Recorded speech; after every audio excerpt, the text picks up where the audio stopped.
We came to a realization about 2 years ago that our desire for growth was really impacting our mental health. It was impacting the bandwidth of our team, the urgency of capitalism, which is more, faster, profit over people, fast fashion, create something, throw it away. We've always been really focused on quality. That's something that has been imperative to the brand. Faherty brand, a guarantee of quality. And we're not super trendy. So we try to create clothes that people are going to want to have in their closet for years and years. I mean, Patagonia for me is the North Star. And making sure that we're using and prioritizing low impact materials, whether it's regenerative cotton, organic cotton, recycled materials, continuing to push the envelope on innovative materials that's coming up. But the fashion industry is inherently unsustainable. Like if no one designed another piece of garment ever again, we would still have enough for everyone to continue to clothe themselves for the rest of their lives. Welcome to Everlutionary, a podcast about how we can restore balance and heal the world. Every episode of my show, we explore the future of humanity and how we've gotten to where we are today. Through inspirational stories about healing, science, and mysticism, we'll see how we can reshape our society to create a world free of violence. I'm your host, Hawah Kasat. Hey, Kerry. Welcome to the Everlutionary podcast. Thanks for saying yes. So happy to be here. I'm so happy to have you. It's great to be reconnected after meeting you in person in Troutbeck, New York, right? Yeah. What's been on your heart lately? How have you been? How's life? I've been good. I'm in the process of working on a book. So I have been in the hibernatory psychic creative space for the past couple of weeks, which is rare for me because usually I'm working full time at Faherty, which is our clothing brand, being with the kiddos and mothering. And so to carve out some more time just for solitude and writing has been such a gift. Yeah, and we're going to be, you're doing so much. You're mothering. How many children do you have? 2. You have 2 kids. How old are they? 8 and 6. Okay, 8 and 6-year-old. And you're basically the co-founder of Faherty brand, which we're going to be getting into. And you're also a human rights lawyer that's had an extensive life out there in the field. Can you tell us a little bit about your background in law, social justice, share a bit about your journey pre-Faherty? Sure. Life before Faherty. I have always been fascinated by the mind. I studied psychology in college and I went to law school really interested in criminal profiling. I wanted to be in the FBI. I was fascinated by why people caused harm. And before law school, I spent 3 or 4 months in Thailand working at a home for sexually abused girls. And while I was there, it really shifted my perspective on where I wanted to spend my time, which is less about why do people cause harm and what happens to those who are harmed and how do people build resilience and what happens when they don't have access to justice. A lot of the girls that I was with day in and day out had no access to justice. And yet they still had to continue on with their life. So when I got to law school, I became fascinated by human rights, did a lot of traveling, northern Nigeria, Nagorno-Karabakh, which is an enclave in Azerbaijan, the Thai-Burma border, Rwanda, Uganda. And it's interesting, looking back, I went to a very Christian law school. I went to Pepperdine Law School. I was Catholic by trade, but certainly by trade. I was Catholic by birth. But certainly never identified as Christian. And looking back, I really see how so much of the work I did there, which was oftentimes advocating and investigating the conflict between Christians and Muslims, was from a really Judeo-Christian lens. And that's been something that I've really had to check myself on looking back. What do you mean by check yourself on looking back? How did you check yourself on that? I don't think I had the reflection at the time to see how Christian-centric some of the work that I was doing. So the types of people we were interviewing, the types of organizations I was interning with. Even when I was at Pepperdine, it was in 2008, and it was when California had a proposition on the ballot to ban same-sex marriage. And I had gone to Yale, which was very religious, very secular, very liberal. And I had all these students at Pepperdine who I adored.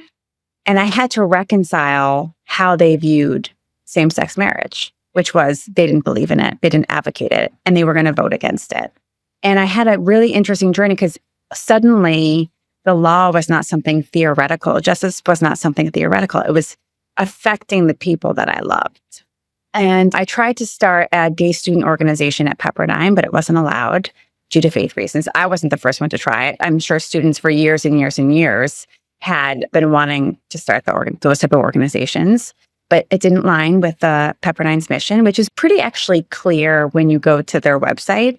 But I started the chapter of the ACLU at Pepperdine and clerked for the ACLU for 7 months while I was in law school. And it really shifted my perspective on what it means to show up in the world. I had never had to organize. I would have opinions. I would be judgmental. I would be self-righteous, but I never really had to organize. And so Pepperdine gave me this platform to be talking to students about the importance of equality, regardless of faith, regardless of gender, regardless of who you love. Right. And then you went back and you finished your degree. You got your degree in human rights. And where did your activism in your life take you from there? After there, I started clerking for a federal judge in Brooklyn, Joan Azraq. And I was lucky enough to really witness and be a part of a program, it's a progressive program in the Eastern District of New York called SOS, where they work with criminal defendants, mainly juveniles or under 18. I think it's between 18 and 25. Who can have their charges dropped if they complete a holistic intervention. So providing them with education, jobs, resources. And one day when I was with my judge, she set me out before the conference to the group of, I hate to use the word defendants, but the group of kids. It was honestly kids who had made a mistake. And she said, I know you did mindfulness in law school. Will you do some mindfulness with the people out there? And I did. And she had me keep doing it. And then she had me start teaching mindfulness to her daughter who had performance anxiety before SATs. And then she recommended me to someone else. And then I started teaching mindfulness to lawyers for continuing legal education. And 2 years after the clerkship, I kind of stumbled upon my own mindfulness business, which I called the Mindful Mentors. And I did that for 2 years. And then Faherty started. And then Faherty started. Right. But before we get into Faherty and the journey of Faherty, you said something earlier, which I think is a thread between the young people that were, it sounds like, caught up in the criminal justice system, and then the young ladies and women you were working with and girls you were working with in Thailand. And that was about harm and how harm was something they had to live with. Can you tell us more about how you supported them or supported creating either structures or places where they could find that resilience to overcome the trauma of being harmed? I mean, I wish I could say I spent so much time with them after that, but I didn't, right? And I think it's this practice of we encounter people and we hear parts of their story and we know that there has been harm. And also, what does it mean to witness people in their pain, to be present with them, to be present with ourselves, and to exchange some sort of offering about what could be helpful, but that's not up for us to decide. And it's something I still think about all the time because I think there's so much desire to quote unquote want to help people. And at the end of the day, I don't think our job is to help people. It is to help ourselves to become the most authentic, liberated, aware person we can. And then to offer up things in our life that have served us and see what happens. It's like these planting of seeds, like we're all gardeners and we're putting seeds all around, and your soil might not grow certain things that my soil does, but we are all constantly as humans exchanging seeds. And I think looking back when I was growing up and when I was doing activism and when I was doing some of the human rights work, I wanted to help so bad. And I also had to check myself, particularly from like a white saviorism of my mom always jokes, if you want to help, don't help. She says it to me all the time. And not because she doesn't believe the act of showing up for other people, but sometimes the way that we think we are helping is not actually what the person needs or wants. And it may not be helpful. Right. It's so true. I mean, oftentimes we think we know what someone needs. And I've found in my own life of service that I'm the one who's normally being helped when I'm trying to help other people, quote unquote. Like, I'm the one that's learning and growing from their presence and their life experience. So that's that humility, right? There's a deep humility in that work. And sometimes there's an arrogance that can be created when we think we have something that someone else doesn't have. Because then we kind of start creating this duality of putting a value on perhaps a material possession or some industrial advantage that we have living in the modern world compared to like those that might be living in a place without as much running water or electricity. And perhaps the things that those people have are not as tangible because they're more emotional and spiritual and community-oriented gifts and practices that bring value in life in different ways than just material possessions. But then you went on and you moved into co-creating the Faherty brand, which is, correct me if I'm wrong, I think you have over 60 locations throughout. 74. You have 74 storefronts around the United States of America. Yeah.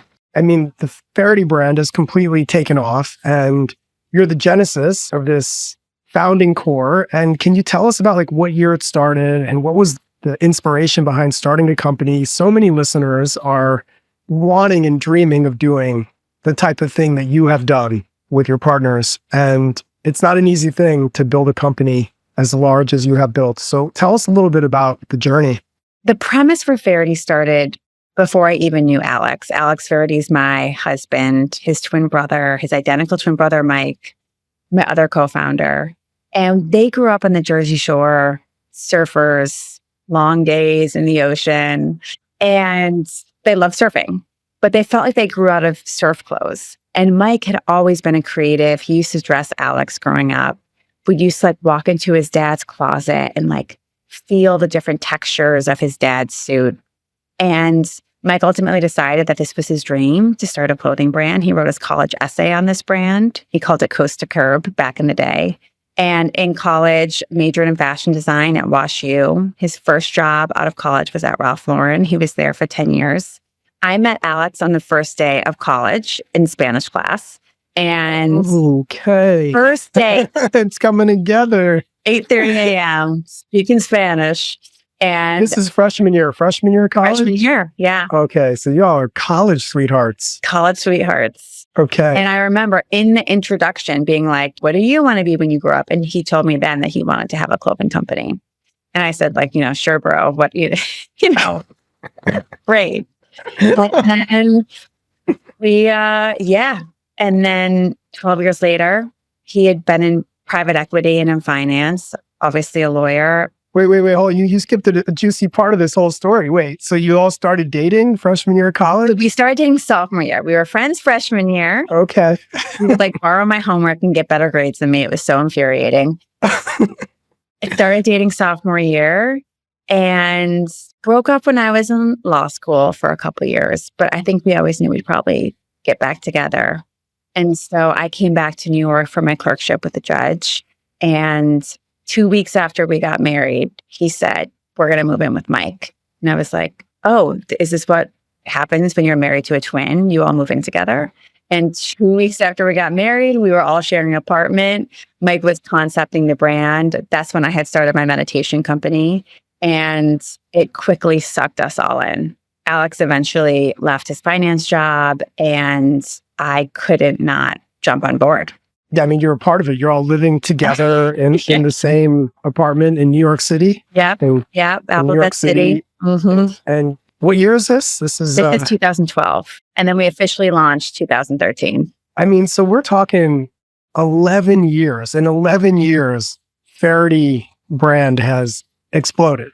We need to hear this story a little bit, and we will. We're going to get into it. But like, I'm fascinated by the creativity in the apartment. I'm fascinated by like the idea of like, we're going to open a storefront and we're going to take this big risk. And was it only clothes at first? Because now I know Faherty brand is, you've got things that are more than just clothing and apparel, right? Yeah. Started with swimwear. It was honestly, we initially just started with swimwear. And Mike had spent 6 months developing the signature fabric that was made from recycled plastic bottles. That was really important to him. He had, been in manufacturing design at Ralph Lauren and knew he wanted a sustainable option for our first piece that we developed. And I always joke, the reason why we're successful is because we each only have a third of a brain, but together we create it's like Captain Planet. Right. Mike brought his vision and his creativity and knowledge about how to get things made. Alex brought his business mindset. How are we going to make money? And then I brought my mindfulness, social impact. What type of manufacturers are we partnering with? Are we using sustainable materials? What's our marketing strategy from a community building perspective? So we needed to do it all. And I see so many founders who are solo founders, and I just give them so much credit. And you can certainly find people to come with you on the journey, but something about us being family, like we knew we couldn't fire each other, even when it got so hard, and it got really hard for a lot of years. We knew we were in it together and we had a common goal. And the boys' mom, my mother-in-law now, she was our store designer. So she designed our first store with one of Mike's friends from college. And it took all of us to build the brand to what it was. Wow. So family-owned business, family-run, family-started, and you're bringing this lens of your work, seeing the world outside of the U.S. and being overseas, multiple countries, your human rights background. Were there moments when you were trying to push Mike and Alex to embrace principles that would mean that perhaps profits would not be maximized because you're not cutting corners and you're instead really trying to be a conscious brand that values the environment and social impact? I feel so fortunate that we've always shared the same values, which is keep getting better. The more you know, the better you do. And Mike has always prioritized sustainable materials. And he loves the designing of fabrics and going to mills and looking at blends. But there certainly have been times when we've been at the table and the supply chain is so layered and so complicated. And we've had to, do we use this? Do we use Pima cotton or organic cotton? And what are the benefits of it or the cons about it? And what's the price? And how will that affect our customer? We're having those conversations all the time. And it's just an ongoing negotiation. And yeah, I think that the biggest thing for me was the fashion industry. There's such a pattern of appropriating native designs and putting them on clothes. Particularly, a lot of white-run brands use native-inspired looking pieces. And the first couple of years, we were doing that. We were using old vintage textiles that were so objectively beautiful and putting on our site, these are native-inspired. But there was no benefit to the native community in any way when we were selling those products. And we were saying we were honoring them by saying, oh no, it's native inspired. But unless there are actual resources going back to the native community, it's not honoring, it's exploiting. And it was so important for me to rally around the only way we're going to use anything similar to these type of prints is if we're actually working with Indigenous designers. And that began our Native Initiatives program, which started in 2017. And we now work with 5 or 6 different incredible artists from the Native community on a yearly basis. And it's been such a mutually reciprocal and beautiful journey that we've all gone together. Some of them are designers, some have their own brands, some are just straight up artists. But my big focus is trying to end appropriation in fashion and also educating other white-run brands to stop using prints that don't belong to them. That sounds like a mountain to climb because I see it everywhere. I mean, one way that I can tell you that I've been watching and observing this appropriation for a lot of my life, I spent time in India as a kid growing up in Mumbai, and I've got this exposure to Indian materials, Indian textiles. My family, India, there are these bata sandals and these old school, old sandals that have this toe loop that were a part of them. And they kind of run this line above. And these sandals have been around since I was a little kid. I've seen them. And then my grandfather has got photos with him wearing these sandals. So, probably the 50s earlier, And I remember I can't remember what brand, though. I remember when a brand had copied the Indian design of that sandal. And I started seeing it. I started seeing people wearing it all over. And I was like, wow, that's the Indian sandal. Like that's traditional, like that's the traditional Indian design and sandal. And I always kind of wondered, like when you said appropriation, I always kind of wondered, like, how could that be done in a way where the origin of where it came from could still be recognized and honored? And I wasn't really sure. And I still don't know, because in India, it's like there's no patent or trademark on that sandal. It's like everybody uses the sandal. It's just a part of the culture. But then when you come to the West and you come to the US and other like more modernized nations, there's this like patenting and owning of and claiming it as ours or as a company's, and the company kind of creates this domain over the product. Like it was their creative ingenuity. And there seems to be in those moments a lack of recognizing the history, 100%. The work you're doing with the natives, how are those relationships built? How are you cultivating those partnerships? What does it look like to work in partnership with them? How does Faherty work differently than your traditional company? The relationships start really organically, I think through friends of friends. I think there's so much distrust in the Native community towards these type of partnerships. And so the amount of accountability and responsibility that I put personally on myself, and we have made so many mistakes on this. The level of sensitivity and the need to decolonize the mind, like when you're used to just working in normal fashion, urgent deadlines, switching colors, like there can be so much chaos in the creation of a season. And I'll just give you some examples of ways we've messed up. We worked with a woman and friend, Bethany Yellowtail. She's Crow Cheyenne, and she allowed us, we don't own the motifs. She allowed us to use one of the motifs for a sweater. We put it on a women's sweater, and our men's design team said, oh, we love that. We want to put it on one of our men's sweaters as well. When we showed her the sample, she said, the motif I gave you represented fertility, and we would never put that motif on a men's piece. And it was such an important education for our team. Like these motifs that we are being allowed to use that do not belong to us have long lineages of meaning something. And we can't just like slap them here, slap them there at will. Same with particular colors. The need for, we worked at an artist named Doug Goodfeather. He's been one of our main partners since 2017. And he's so much in Lakota as having symmetry, making sure that the motifs have symmetry. So it's been an ongoing education for our team to learn that, first of all, there's no monolith native designer.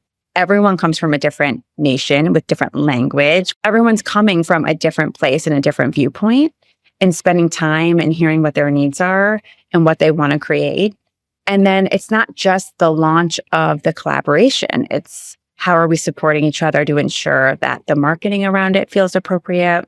If we have extra fabric from the designs, are we able to donate them? If we have extra product, does the designer themselves want to sell some of their products online? I mean, there are just so many different layers of trying to do it in a way that feels beneficial for both parties. Right.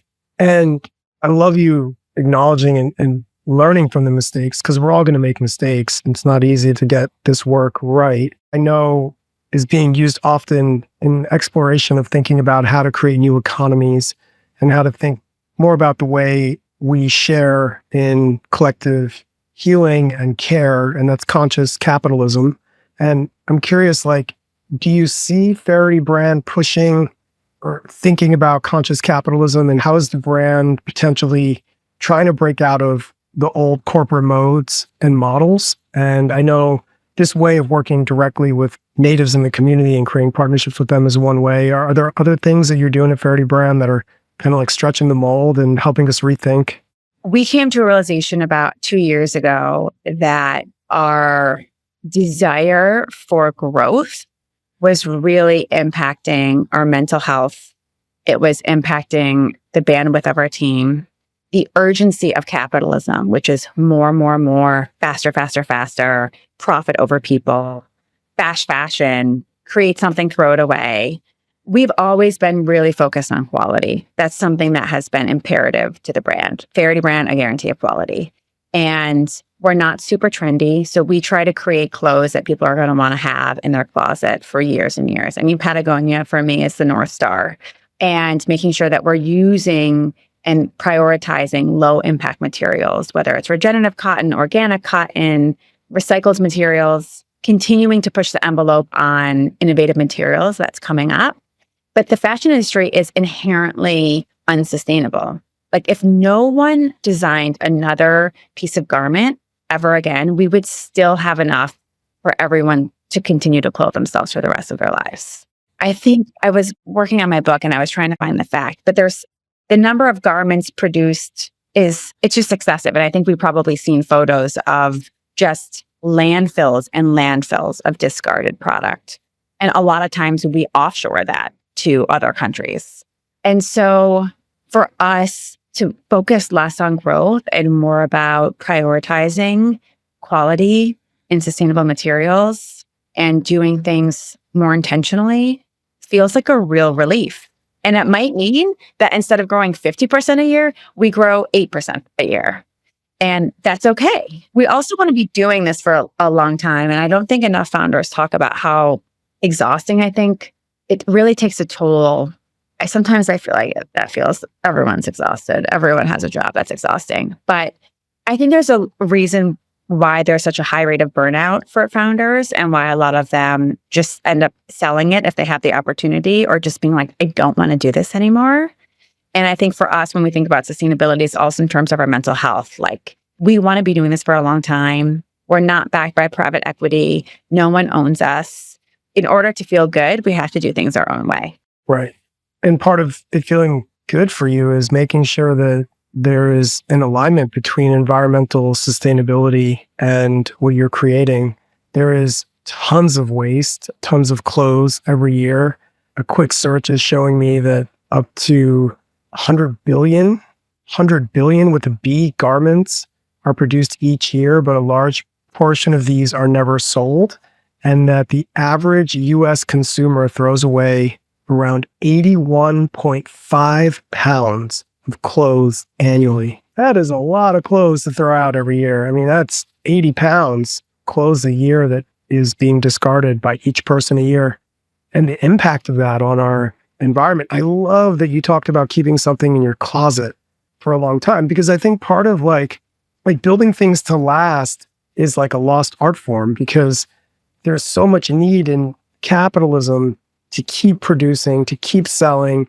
Businesses like it when one of their products fail, because then you have to go buy another product, the same product from them again. I mean, there's less incentive to have something last for 50 years anymore. And partly the fashion, you've talked about fashion a lot and the trends. Yeah, it's like people that buy clothes and they wear something once or twice, and then it's discarded or put into a landfill. It's heartbreaking. It really is heartbreaking. One of the main things I worked on for the past couple of years with our team is we started a circularity program, a resale program called Second Wave, where our customers can sell to other of our customers their old Faherty goods. And it has been wildly successful. We don't really market it. It's on our website, though, Second Wave. So you can come on and you can find a pre-loved Faherty garment for half the price that's in good condition. And my hope is that our Second Wave program really continues to build and grow, because I do think we can feel that in our body. Like I will carry around old clothes I don't want in the back of my car for 8 months because I don't trust that if I donate it somewhere, it will actually get somewhere. It's burdening. It's burdening for us to have as much waste as we're all producing. It doesn't mean I'm not still perpetuating the harm, but I think that feeling, the act of constant consumerism, it does make us feel something in our body. It's just whether or not we're noticing it. Yeah. And I love that you brought the word harm back, because we talked about harm when we started this conversation, and there is a harm that's happening, and it might not be like a person-to-person harm. It's not that kind of like, oh, this person yelled and screamed and punched this person in the face harm. This is like a harm to the environment and a harm to the people that are literally working oftentimes in conditions that are not paying even living wage, sweatshop factories that are creating clothes that ultimately never even get sold. And you touched on something really, when you talked about recirculating, I do wonder about that, because a lot of clothes, and I don't know because I'm not in the fashion industry or the business, but I'm imagining every year, so many clothes are made that are never sold by like Puma, Nike, like every brand has probably just got so much stuff that's not sold. What happens to that stuff normally? There's only so much that's donated. A lot of times it's burned. Really? Because they don't want other people buying the product or reselling it. There's a most recent Netflix movie that just came out about it that I haven't watched yet. It's like almost painful for me to watch things about the fashion industry. But we do a lot of work with Surfrider. They're one of our partners. And the founder of Surfrider, Chad, once told to me, like, he said, there is no way. We think that things just go away. That like when we don't need something, we throw it out or we discard it. There is no way. There is nowhere to put this. It just stays here, just stays on this earth. So it's really important. And this is the non-sexy part of retail, but it's like inventory forecasting is so important. So how many pieces do we think of this pant will we sell? And are we going to be accountable if we only sell half of the amount that we think we're going to sell? Like that, it's not just a business mistake. It's not just a financial loss. It's a harm. Right. It's an environmental cost that we're all paying and experiencing. It's the extraction of more materials and raw materials and the more cutting down of rainforests and working and taking all these materials from the earth. Another quick stat that I was able to pull up is that the U.S. Environmental Protection Agency says and found that only 13% of clothes and shoes thrown away in the U.S. end up being recycled. Totally. It's like, you go to the gas station, you're like, put this in Goodwill. Like, that's what I meant, where I'll literally drive around with my trunk with clothes that I want to give away because I know that if I put them in that bin, it's probably not going to find a home. Yeah. And then landfill. So big companies are putting unsold clothes into landfills so they can't be, like you said, resold and incinerated. Incinerating clothes they don't sell. I mean, some companies, of course, are trying to do what you're doing and recirculate them, but if you're a public company, you're not beholden to your values. You're not beholden to the environment. You're beholden to your shareholders. And the shareholders want a return. And I think this is where the system is just so harmful to all of us because there are a lot of people who are working at those companies who don't even want to make those decisions. Sometimes I'm like, who's in charge here? We're all trapped. We're all trapped in a way of doing things in a way that doesn't serve us. Yeah. Could you explain to our listeners what you mean by that, though? Just if there's like an easy way to explain when you say not beholden to your values, but beholden to your shareholders, like what does that really mean in like plain terms? If you take investors or if you are publicly traded on the stock exchange, like these big public companies, the money that you're getting to use day in and day out is other people's money. They have bought a share, they have bought a stake in your company. And the reason they bought a stake in the company is because they think they're going to get their money back or that you're going to help make them money.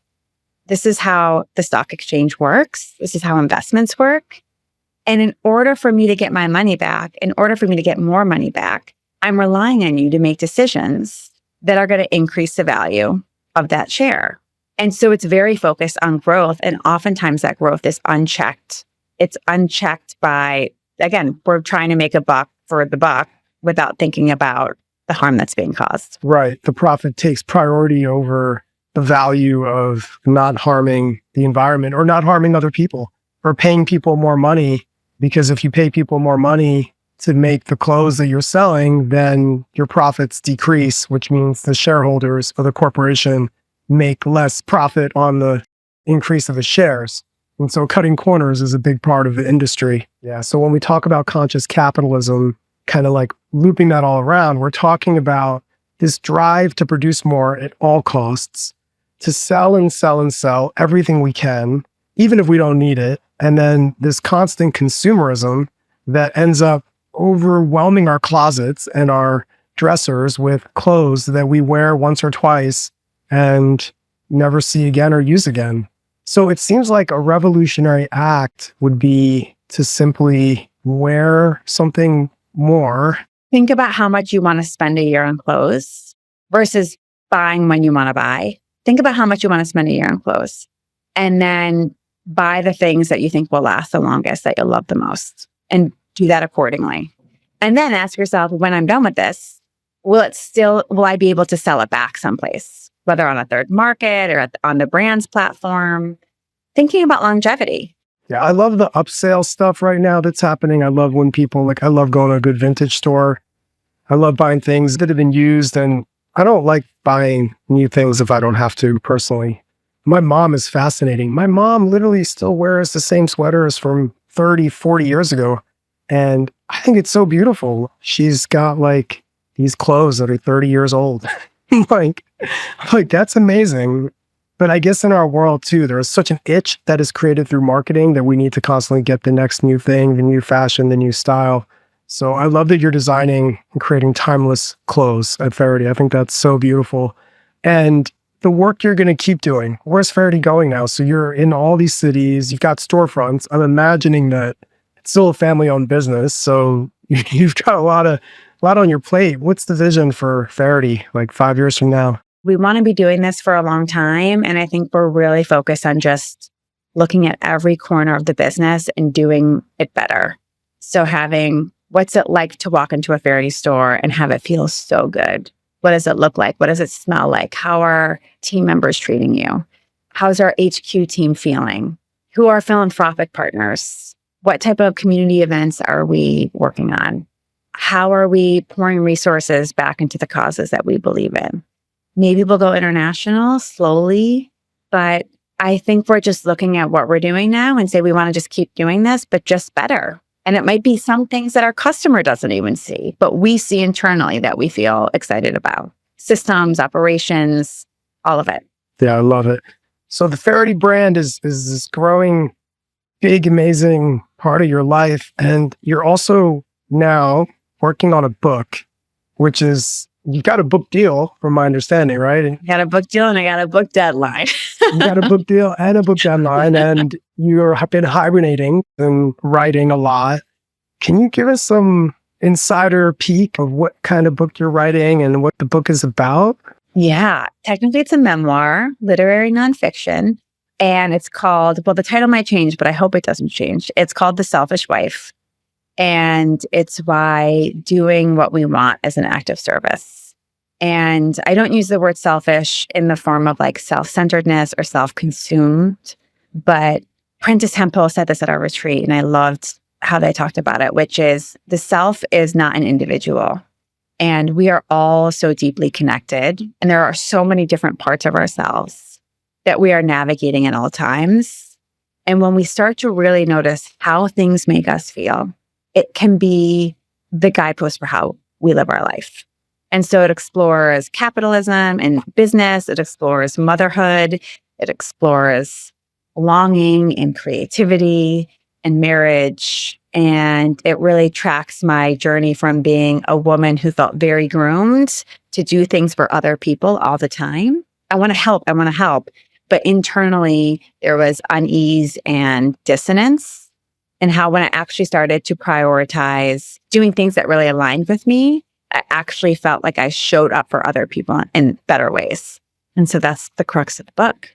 Wow. I mean, you're threading motherhood, marriage, business, the memoir. Are you finding a thread that you can like pass on to your children? Like, what's the lesson that you want to impart to your children from this work and from this book? That's what I think about. I think I want my kids to look at me and think like, wow, she was a relaxed, free woman. Like she did the things she wanted to do. And everyone might have a different idea of what they want to do, but the act of writing this book is inherently selfish. I'm taking time off at Faherty. I'm not picking up my kids from school the way I used to. I'm saying no to social obligations with friends. And yet it is filling me with so much joy and so much nourishment. And I'm hoping that that book can eventually be an offering to other people. So I think it's what everyone's talking about. It's about you can't fill someone else's well if your well is not full. Right. This is your first book? I have a kid's book called Somewhere Right Now, which is about a family who during the course of the day, each has a really hard emotion and they remind each other, they acknowledge that emotion, but I know that things are hard right now, but somewhere right now, something beautiful is happening. And it pans to scenes in nature. So it's that idea of like, we can feel the hard feelings, we can have acknowledgement of it, we can have empathy for each other, and also sometimes zooming out the lens of our life and remembering that we're just part of something bigger. I love that. And the children's book we'll have available for our listeners in the show notes. So you can find Kerry's children's book on the show notes. And the process of you writing the book right now, what's the hardest part about writing a book for you? The hardest part is allowing myself to say no to things. That's like the act of writing The Selfish Wife is me having to practice the act of being selfish, which is no, I can't do that. I'm so sorry to disappoint you. No, I can't do that. I love that. And in the same way, then, what's been one of the hardest things about creating Faherty? What's been some of the hardest parts about building this brand and this company? On the flip side, I think I said yes all the time to all the things. For 10 years, my life was like eat, breathe, sleep, Faherty. Even when I was having kids, I didn't have a maternity leave. Like I was breastfeeding in the office. We were taking the kids. It was so nonstop. And I really felt like I lost myself in that journey.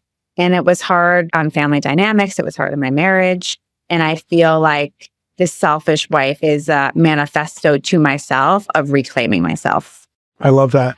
Is there a particular, how far are you into the writing so far? I mean, I have a complete draft. I'm just trying to make it good.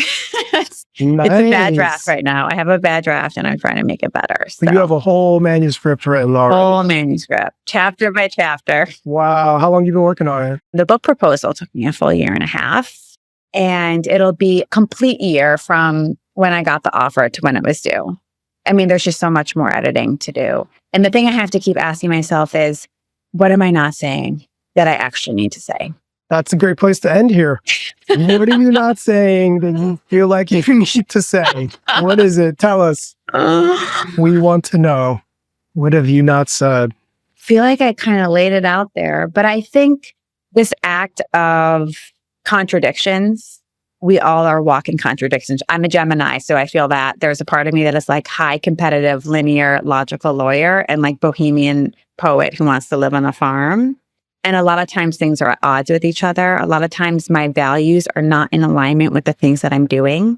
And how can I have compassion in that dissonance and conflicting parts of myself and be able to hold that with open hands in a way that allows me spaciousness to just continue to get better and continue to unfurl into the person that I'm really proud to be. Yeah. I love that you said that. I mean, I feel so deeply connected to that journey because I remember in my 20s, I wouldn't even buy bananas that were not fair trade bananas. I was so rigid and very adamant to like make sure everything I bought, I researched where I bought it from. I made sure it was produced in a place that was ethically sourced and sustainable. And then I've just noticed, like, as I've gotten a little bit older, like I've become a little bit more laxed. And there's a part of me that misses and yearns for the old me, which was like really, really stringent with my purchases and how I would spend my money. But I'm holding spaciousness for that too, because I see how I've changed over the years. And it's hard sometimes to navigate the contradiction of being human. Yes, truly. Yeah, I feel that. It's a tough one. I mean, it was how we were designed, body and spirit. If you can even separate that, I think that is the task of being a living human physical being with a soul. Exactly. So your book with the tentative title, The Selfish Wife, to be released in 2025. 2026. February 2026. Yeah. Wow. Okay. But you already got a release date. So we're going to bring you back on the podcast when you're on book tour. So we can like get you to read snippets from your book. Great. And we're going to follow Faherty, and all the listeners you'll find in the show notes, links to the Faherty brand, all the incredible work Kerry's doing. I was honored to meet Kerry in person in New York, and we had a great, incredible gathering of organizers and authors and educators from all around the country descended for this 2-day retreat. And we'll be sending all those links in the show notes. And we're excited to keep up with you and watch Faherty as you continue to trailblaze and create new ways for us to think about capitalism and consumerism. And it's a contradiction though, right? Because you're out there selling clothes. I know. I'm the ultimate hypocrite, Hawah. I am the ultimate hypocrite. Yeah. We're out there selling clothes. And we also know we produce too many clothes in the world. Thank you for holding that. That's powerful. You're holding it all. vulnerability. Anything else you want to say? Anything we missed? No, thank you for having me. It was a joy to be on with you. Oh, it's been such a pleasure. Thank you for saying yes. It means the world to me. All right, we'll see you next time. As our conversation with Kerry Docherty comes to a close, it's an important moment to reflect on how we can build a world that is not about profit over people. Kerry's approach challenges us to think differently about success. After this conversation I had with Kerry, I went into a rabbit hole of reading and learning and watching videos on fast fashion and slow fashion and its impact on the environment. I've been asking myself, how can I integrate these values more deeply into my life? What role can I play in supporting sustainable and ethical practices in our communities? And what businesses am I purchasing my goods from? Where am I buying my clothes? What do you do with your old clothes? And why on earth do we need so many clothes?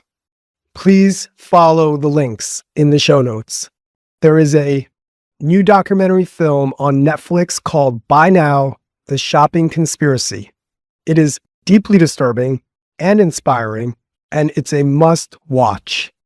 There are other resources in the show notes, including links to Kerry's work and Faherty brand. I hope this episode inspired you to consider some of the small ways we can all make a difference. We got this. We got us. Stay in touch. Stay in love. Everlutionary, restoring balance and healing the natural world, is brought to you by me, Hawah Kasat. If you would like to find out more about me and my story, head to hawah.us. That's HAWAH.US. And then make sure to search for me in Apple Podcasts, Spotify, and Google Podcasts, or anywhere else podcasts are found. Make sure to click subscribe so you don't miss any future episodes. Thank you for listening. Stay in touch. Peace.